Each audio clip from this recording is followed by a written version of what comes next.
Hello everyone, this is Kritika and welcome to your channel Kritika BLLB. आज इस video में हम डिस्कस करेंगे बहुत ही इंपॉर्टेंट टॉपिक है common error. Common error BLLB first और बीएलएलबी सेकंड सेमेस्टर दोनों सेमेस्टर में ये है, इसलिए आप लोग बहुत अच्छे से इस टॉपिक को देखिएगा। और ये जो टॉपिक है ये लॉन्ग में और शॉर्ट में दोनों में पूछा जाता है। शॉर्ट में तो बहुत ही ज्यादा पूछा जाता है, मैंने कई प्रीवियस ईयर पेपर उठा के देखे हैं जिसमें शॉर्ट क्वेश्चन में आता है 4 कॉमन एरर बताइए। ये बहुत ही ज्यादा इंपॉर्टेंट, बहुत ज्यादा रिपीट हुआ ये क्वेश्चन, इसलिए काफी इंपॉर्टेंट हो जाता है आप लोगों के लिए। आज हम इस वीडियो में दोनों देखेंगे। लॉन्ग देखेंगे कि अगर लॉन्ग आ जाएगा तो हम कितना आंसर लिखेंगे, क्या क्या लिखेंगे और कैसे लिखेंगे, और शॉर्ट में अगर आ जाएगा तो हम कैसे लिखेंगे। लास्ट में मैंने शॉर्ट क्वेश्चन को करने के लिए 2 डिफरेंट तरीके बताए हैं, वो दोनों तरीके आप देखिएगा और हो सकता है कि आपकी हेल्प हो जाए उससे। ओके, ताकि आप उनमें जो आपको अच्छा लगे आप वो कर पाओ, ताकि एग्जाम में आपके अच्छे नंबर आए। ओके, तो इस वीडियो को शुरू करने से पहले मैं आपको बता दूं कि अगर आपने अपने चैनल को सब्सक्राइब कर लिया है तो वेरी गुड। अगर आपने इस चैनल को नहीं सब्सक्राइब किया है तो इसे जरूर करिएगा, क्योंकि इस वीडियो चैनल में हम आप लोगों के एग्जाम से रिलेटेड, आंसर राइटिंग से रिलेटेड और न्यूज अपडेट्स से रिलेटेड काफी इंपॉर्टेंट वीडियोस डालते रहते हैं। तो ये सभी वीडियोस आपको मिल पाए, आप लोग मिस ना करो, इसलिए इस चैनल से जरूर जुड़िएगा। ओके, और वीडियो अच्छा लगे तो लाइक करिएगा, अपने दोस्तों के साथ शेयर करिएगा। ठीक है, तो चलिए शुरू करते हैं अपना आज का वीडियो। कॉमन एरर, ये कॉमन एरर है क्या, पहले ये जान लेते हैं। कॉमन एरर क्या होता है? हम लोग स्पीकिंग में, राइटिंग में कभी कभी मिस्टेक कर देते हैं, गलत वर्ड प्रोनाउंस कर देते हैं। ठीक है, जैसे पंचुएशन में भी मिस्टेक कर देते हैं, कॉमा, फुल स्टॉप, इनमें इन्वर्टेड कॉमा, इनमें कभी कभी मिस्टेक कर देते हैं। तो ये जो मिस्टेकें हैं यही क्या है, हमारी कॉमन एरर है।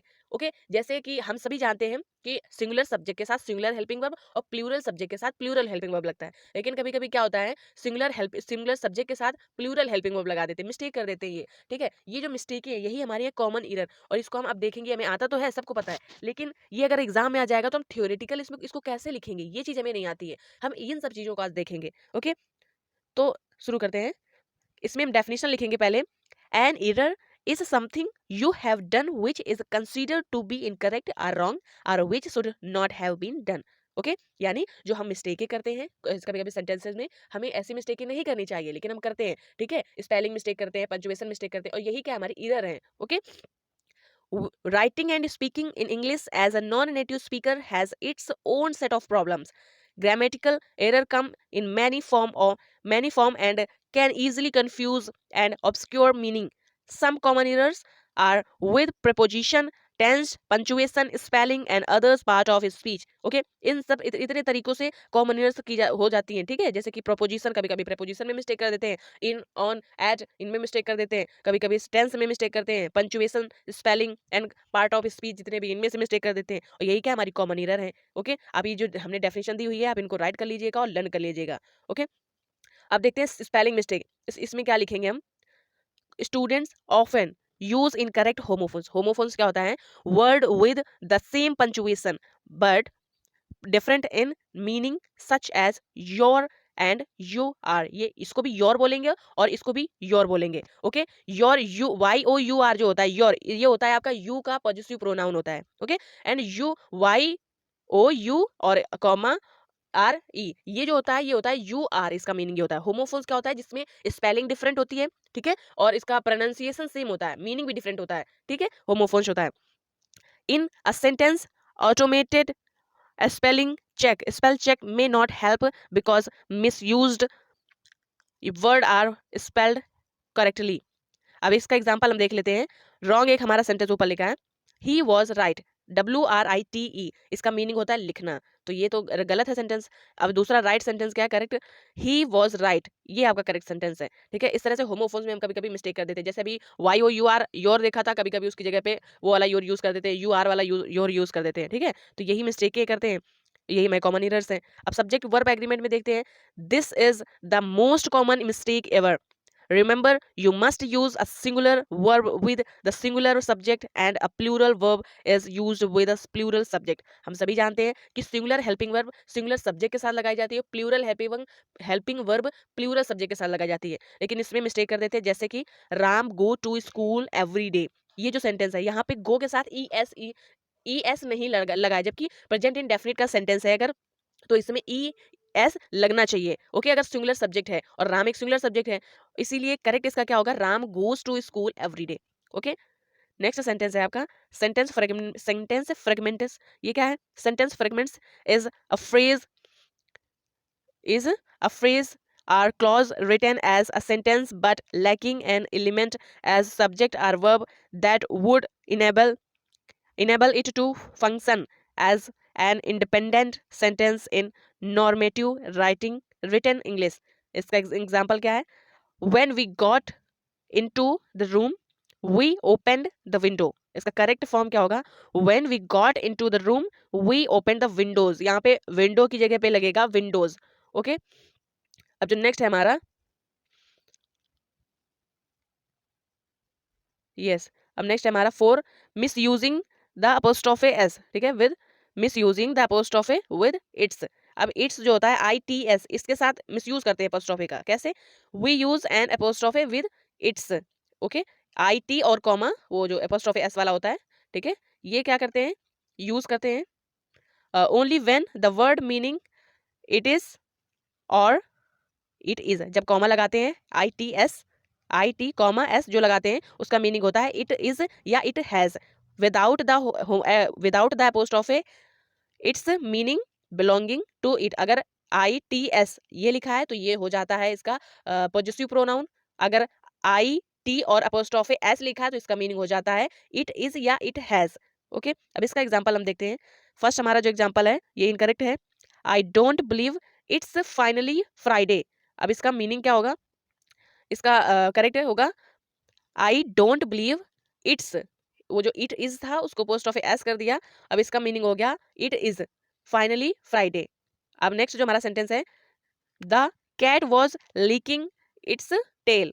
इट्स टेल, अब ये इट इज वाला हो गया तो यहाँ पे इनकरेक्ट हो गया. अब हमें पॉजिटिव प्रोनाउन यूज करना है, इसलिए क्या होगा? The cat was licking its tail. Okay, next है हमारा run on sentence. A run-on sentence occurs when you connects two main clauses with no punctuation. जब हम दो clauses को connect करते हैं without punctuation के. इसमें एग्जांपल देखते हैं. She tired to sneak. She tired to sneak out of the house. Her mother saw her leaving. अब इसका करेक्ट क्या होगा? She tired to sneak out of the house, but her mother saw her leaving. इसमें but से इसको जोड़ दिया है, दो क्लॉजेस को, दो सेंटेंसेस को बट से जोड़ दिया है. अब हम देखेंगे, लॉन्ग तो हमारा फिनिश हो गया, अब हम शॉर्ट को देखेंगे कि शॉर्ट क्वेश्चन में हम कैसे करेंगे. शॉर्ट में आता है आपका कि 4 कॉमन एरर लिखिए. तो आपकी मैंने यहाँ पे 6 कॉमन एरर लिखे हैं. आप लोग अपने हिसाब से जो आपको 4 ठीक लगी आप उन 4 कॉमन एरर को सिलेक्ट कर लीजिएगा. ओके, तो यहाँ पर हमने पहला एक तरीका भी है लिखने का. इसमें आप कुछ ना करो, इसमें सिर्फ इनकरेक्ट और करेक्ट सेंटेंस लिख करके थोड़ा सा एक्सप्लेन कर दो. ठीक है, क्योंकि शॉर्ट में आता है, आप ज़्यादा बहुत करना भी नहीं चाहिए क्योंकि टाइम भी नहीं होता है. एक ही शॉर्ट क्वेश्चन में आप इतना टाइम नहीं दे सकते हो. तो इसमें क्या आप कर सकते हो? फर्स्ट सेंटेंस लिखोगे incorrect, I prefer coffee than tea. इसका करेक्ट क्या होगा? I prefer coffee to tea. यहाँ पे देन यूज नहीं करेंगे, यहाँ पे यूज करेंगे टू. अब इसमें कुछ एक्सप्लेनेशन दे सकते हो. Prefer is always followed by the preposition to. जब प्रेफर यूज करते हैं तो उसके साथ प्रपोजिशन टू लगता है, ना कि देन लगता है. नेक्स्ट जो हमारा है incorrect, he has white hairs. Hairs जैसा कि हम सभी जानते हैं अनकाउंटेबल नाउन है और इसमें एस नहीं लगाया जा सकता है. ठीक है, ये पहले से ही हेयर प्लूरल है. इसका करेक्ट फॉर्म क्या होगा? He has grey hair. अब इसमें देख सकते हो, all all the hair on one's head is considered uncountable and so hairs is almost always incorrect. अब थर्ड क्या है हमारा? थर्ड है इनकरेक्ट है, his son in laws have come home. यहाँ पे LAWS जो लॉज लिखा है, यहाँ पे एस यहाँ पे नहीं लगना है. अब करेक्ट इसका क्या होगा? his sons in law have come home. ठीक है, यहाँ पे सन्स में सन में एस लगेगा, ना कि आपका लॉ में एक एस लगेगा. अब इस in plural form it is always mother in law, mothers in law, brothers in law, sisters in law. इधर आपका एस लगता है. ठीक है, प्लूरल बनाना हो जब भी, सिस्टर्स, सिस्टर में एस लगेगा, मदर्स में एस लगेगा, लॉ में नहीं एस लगेगा. ठीक है, प्लूरल जब बनाना हो तो. अब 4 हमारा क्या है incorrect, the price of his mobile phone is higher than yours. अब इसमें करेक्ट क्या होगा? The price of this mobile phone is higher than that of yours. इसमें क्या यूज किया गया है? That. Okay, that of yours. इसमें क्या है? While comparing to individual things. ठीक है, टू इंडिविजुअल्स या things than is followed by the pronoun that. यहाँ पे दैट को फॉलो करेंगे जब टू थिंग्स में कंपेयर करवाया जा रहा हो.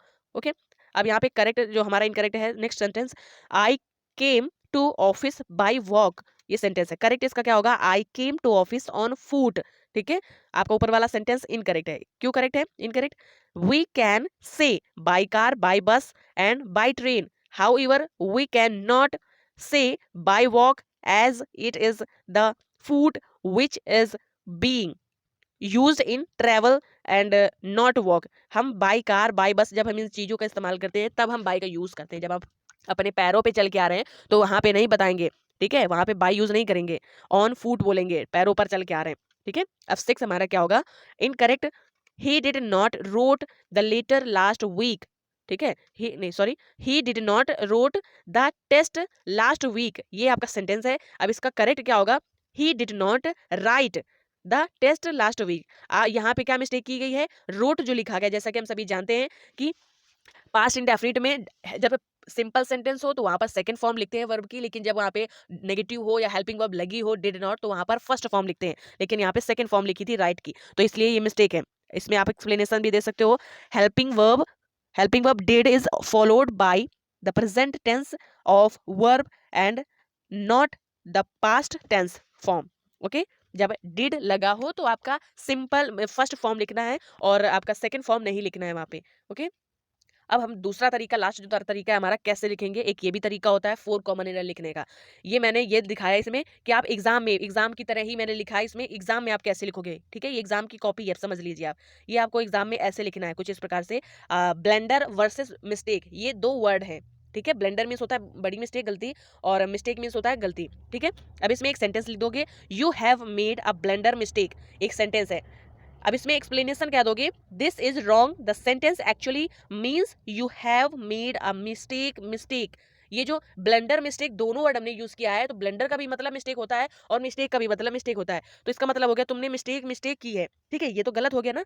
It can either be you have made a blunder, यहाँ पे हम या तो कह सकते हैं you have made a mistake, या तो हम कह सकते हैं you have made a blunder, दोनों एक साथ यूज नहीं कर सकते हैं। ठीक है, तो मैं समझती हूँ कि ये बहुत अच्छा तरीका है लिखने का, और मुझे ऐसा लगता है मैंने भी यही तरीका फॉलो किया था, और आपको जो सही लगे आप ऊपर वाला कर सकते हैं या इस तरीके को फॉलो कर सकते हैं। ये थोड़ा देखने में थोड़ा अच्छा लगता है, ठीक है, और ये पता चल जाता है कौन सी मिस्टेक के बारे में बात की गई है, ये ऊपर ही लिखी है। ठीक है, तो ये ज्यादा अच्छा हो जाता है। अब मोर और बेटर, मोर बेटर में क्या है, ये भी एक 2 वर्ड है। This could never have turned out to be more better. More better जो है, इसमें the word better in itself implies superiority। ठीक है, superiority, hence the use of the word more in the sentence is seen as being unnecessary। यहाँ पे जो word more हमने लिखा है इसका मतलब यही है, superiority दिखा रहा है। अब यहाँ पे हमने क्या किया है, यहाँ पे जो बेटर लिखा है, बेटर का मतलब ये होता है गुड से बेटर, यानी थोड़ा सुपीरियर, और यहाँ पे मोर जो वर्ड है ये यूजलेस यहाँ पे है। ठीक है, मोर यहाँ पे नहीं लगा। मोर कब लगाते हैं, जब कंपैरेटिव डिग्री में जो डिग्री होती है नहीं चेंज होती है, फर्स्ट ही डिग्री लिखी रहती है और वहाँ पर मोर लगा देते हैं तो उसकी डिग्री चेंज हो जाती है, कंपैरेटिव डिग्री में हो जाता है, लेकिन बेटर पहले से कंपैरेटिव डिग्री में है तो यहाँ पे मोर यूजलेस है। ठीक है, अब नेक्स्ट जो है हमारा प्लेस वर्सेस प्लेस, ये 2 सेंटेंस लिखे हैं, ही टूक द फर्स्ट प्लेस और हु नीड अ प्लेस। ये क्या होता है, जो फर्स्ट जो प्लेस PLACE है, इसका मीनिंग होता है स्थान। ठीक है, और जो PLAIC होता है इसका मीनिंग होता है मछली का एक टाइप होता है। ठीक है, फिश का। This is a very common spelling mistake. Place refers to a certain location or position while place is some type of fish। दोनों का प्रोनाउंसिएशन एक ही है, ठीक है, लेकिन मीनिंग डिफरेंट है और स्पेलिंग भी डिफरेंट है। नेक्स्ट है हमारा 4 जो है अलॉट वर्सेस मैनी। ठीक है, अलॉट और मैनी दोनों का मीनिंग सेम होता है।